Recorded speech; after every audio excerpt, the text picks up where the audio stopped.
Hey guys, and welcome back to my channel. Today we are doing budgeting tips to make sure that you've got plenty of money. It's okay, you don't have to turn that down, I don't think. Little lady's playing Pokemon Snap on the N64. Yes, we still play classic games. Anyway, so today's tips are about budgeting and saving money. We're gonna do a couple of them, not many, because I want you to keep coming back, and we'll be talking about different topics, and I'll give you more tips later on. For starters, there's a really good app that's perfect for budgeting, and it is called the Good Budget app. It's actually pretty baseline. Looks like this. All kinds of good stuff here. And for about $5 a month, you can get unlimited accounts and keep track of everything that you spend. You just put in what you make per check, or with tips or whatever, and it keeps track of it. I use it a bit differently than the app is supposed to be used, but that's just me. A lot of people use apps, the way they're supposed to be used, and I like to mold them to fit my needs. Anyway, so I've got $1,600 in the bank right now, and that's just because I haven't, really needed to use it. So tip number one is find a budget app that works for you.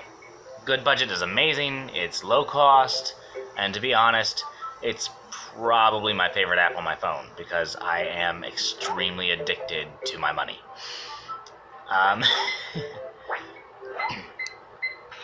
Also, I think a really good tip for saving money is probably to do most of your shopping at dollar stores and stuff, if you can get by with it.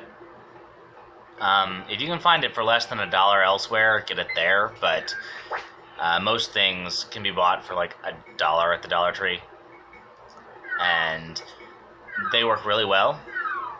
I buy my toothpaste from the Dollar Tree. I get, I get a lot of things from the Dollar Tree, actually. Bath supplies, toothpaste, pretty much all toiletries I buy from the Dollar Tree if I can. Let's see. I get a lot of my papers, my notebooks and stuff from the Dollar Tree. I recently bought a bunch of whiteboard erase markers that I use for, just random notes so I don't waste paper. I don't like having to go out and buy new notebooks all the time.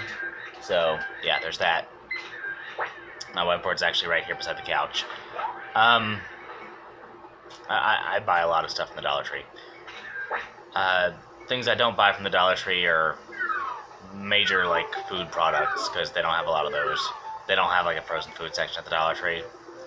So if I want something like milk, I go to Walmart, because Walmart, unless of course you happen to have a cheap general store inside of your gas station, your local gas station, you're probably not going to find milk for cheaper than Walmart has it.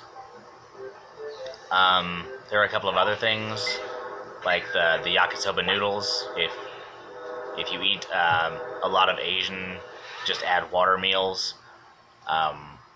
then you can get yakisoba and the other chow mein and stuff like that.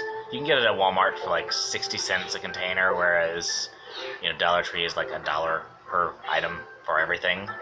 So you can get some really good deals at the Dollar Tree, but you can also get really good deals at the other places. You just have to look around and see what's what. Coupon apps. There's one called Flip. FLIPP, I think. And it gives you local deals and what's going on. Another really important thing is to write down kind of what you need on a weekly basis and try not to spend outside of that. If you do, I would give yourself a $5 limit for eating out or buying chocolate or whatever else.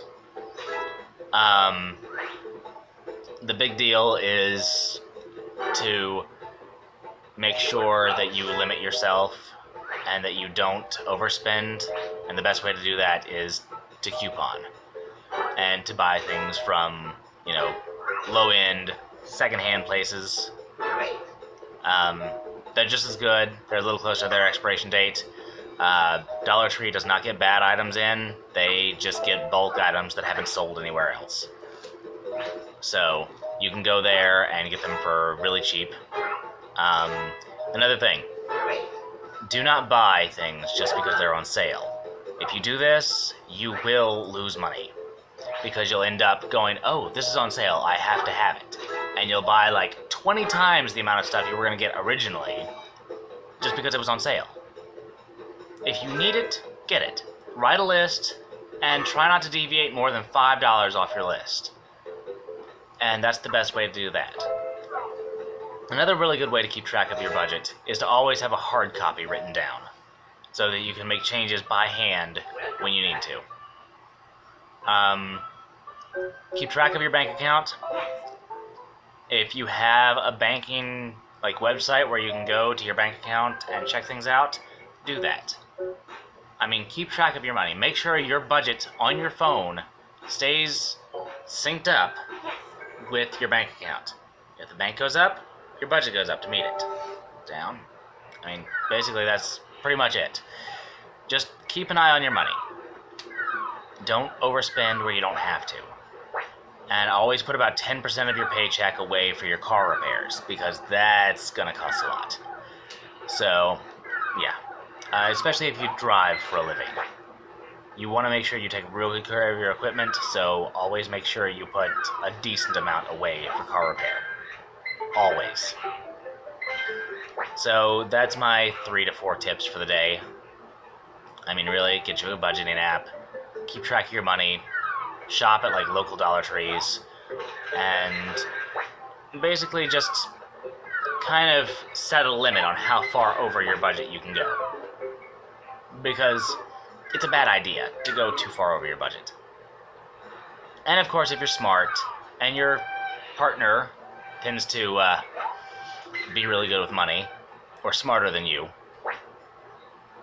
if you're lucky enough, she'll be smarter than you, or he'll be smarter than you, whatever. If you're lucky enough, they will be smarter than you and have a better grasp on money than you ever have. So having someone who goes, no, we don't really need that, is a good thing.